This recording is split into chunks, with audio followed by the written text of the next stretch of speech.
Tinig ng bayan, boses ng masa para sa masa. Kung gusto mong marinig ang totoo, like, share at subscribe ka na!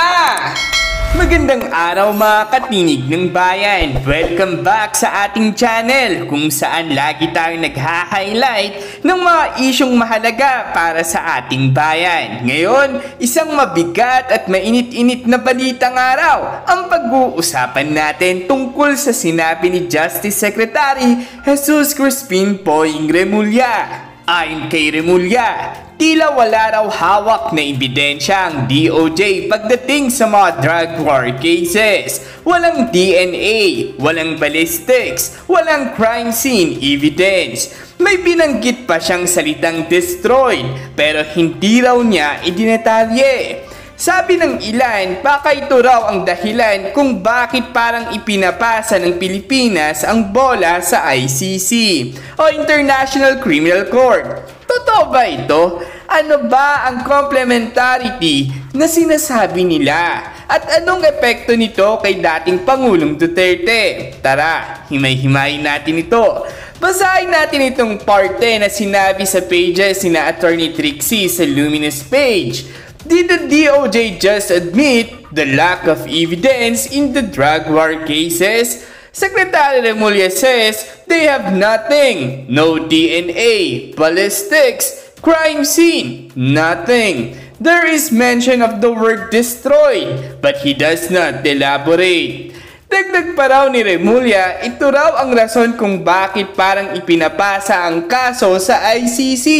Sabi pa ng iba, kunwari pa raw si Secretary Poying nagtago lang sa likod ng mga nakakalitong statements. May nagsasabi pa nga, tama raw si Attorney Kaufman na halos DOJ na nga raw ang prosecutor ni Duterte. Mga katinig ng bayan, para sa mga hindi masyadong familiar, itong tinatawag na drug war cases tumutukoy sa mga operasyon laban sa illegal drugs noong administrasyon ni dating Pangulong Duterte. Maraming reports mula sa local at international human rights groups na nagsasabing libo-libo ang napaslang, karamihan sa mga mahihirap.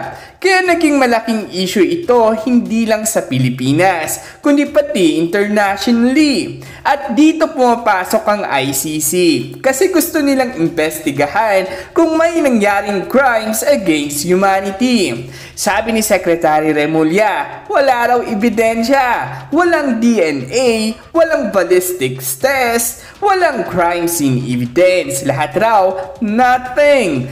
May binanggit din siyang destroyed na evidence pero hindi na raw niya idinetalye. Medyo mabigat ito mga katinig ng bayan kasi kung walang evidence, paano magkakaroon ng solid na kaso sa korte? Lalo na kung homicide o murder ang pinag-uusapan.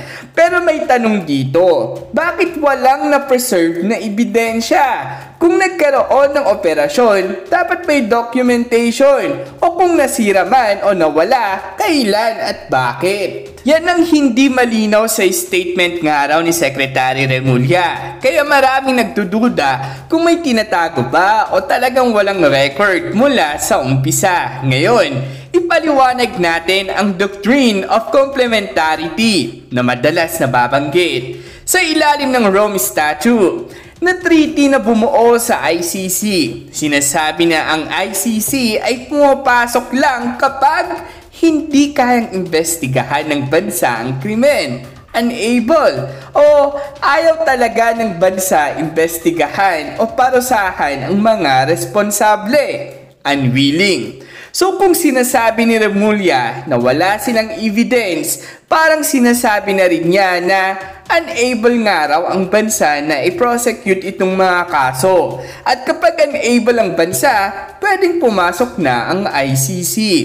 Yan ang ginagamit nga raw ng mga kritiko para sabihin parang pinibigyan ni Remulla ng rason ang ICC para makialam. Kasi sabi nga raw ng Rome Statute, hindi pwedeng walang accountability. Pero reminder lang mga katinig ng bayan, hindi automatic na papasok ang ICC.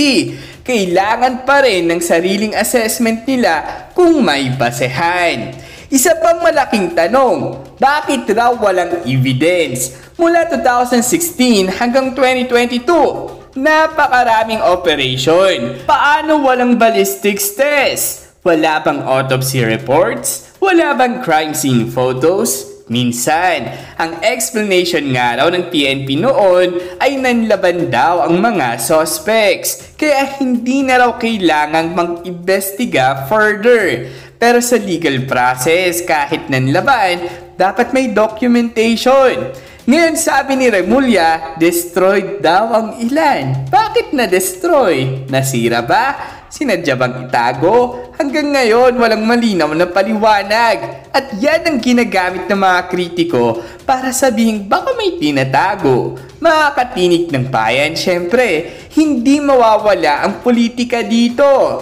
May mga nagsasabi na parang ipinipigay na ni Remulla nga raw ang bola sa ICC para i-clear ang kasalukuyang administrasyon nga raw na parang sinasabi nilang hindi kami ang may kasalanan. Sa nakaraang administrasyon yan. Sa kabilang banda, sinasabi rin ng kampo ni Duterte na political persecution lang ito, na ginagamit daw ang ICC para sirain ang legacy niya. Ang tanong, sino ang tama? Sa totoo lang, mahirap husgahan kasi wala pa tayong nakikitang full investigation report. Pero sobrang laking political issue nito kasi pwedeng maapektuhan hindi lang ang dating presidente, kundi pati ang imahe ng Pilipinas sa international community. Sabi ng post, kunwari lang daw si Secretary Boying at nagtago sa likod ng nakakalitong statement. Para nga raw sa ilan, mga katinig ng bayan, hindi talaga klaro ang statement ni Remulla. Kung walang evidence, dapat sabihin kung bakit. Kung nasira o nawala, dapat documented. At tungkol sa sinasabi ni Attorney Kaufman na halos DOJ na raw ang nagpro-prosecute kay Duterte, medyo mabigat na paratang yan. Sa totoo lang, hindi natin masasabing prosecutor si Remulla laban kay Duterte kasi wala pa siyang ini-file na kaso directly laban kay Duterte. Pero totoo na lumalabas na parang nagiging avenue ang DOJ para linawin kung bakit hindi nila kayang i-prosecute locally. Ang ending, parang gusto ni Remulla ipasa ang burden sa ICC. Mga katinig ng bayan, sobrang bigat ng isyong ito dahil kung walang ebidensya, paano magkakaroon ng hustisya para sa mga biktima? At kung may ebidensya pero tinatago, mas lalong malaking problema. Para nga sa ilan nga raw, naniniwala na dapat ilabas ang lahat ng records kung meron. Dahil kung walang ebidensya, paano magkakaroon ng hustisya para sa mga biktima? At kung may ebidensya pero tinatago, mas lalong malaking problema. Para nga sa ilan nga raw, naniniwala na dapat ilabas ang lahat ng records kung meron dahil kung walang kasalanan, wala namang dapat itago at kung may pagkakamali, dapat managot. Kayo mga katinig ng bayan, anong tingin ninyo? Totoo bang walang talagang ebidensya o baka may tinatago lang? Dapat ba talagang pumasok ang ICC? Comment down below, like and share kung nagustuhan nyo ang usapan natin ngayon at huwag kalimutang mag-subscribe sa Tinig ng Bayan kung saan ang boses mo ay mahalaga. Samantala, sari-saring komento nga rin ang lumalabas mula sa mga netizens patungkol sa isyong ito. Sabi pa nga nila, if there is no evidence, then why file a case in the first place? Ganyan naman ang mga tao ni Marcos Jr. tulad niya nakakalito, paiba-iba ng statements. So there was nothing from the very beginning.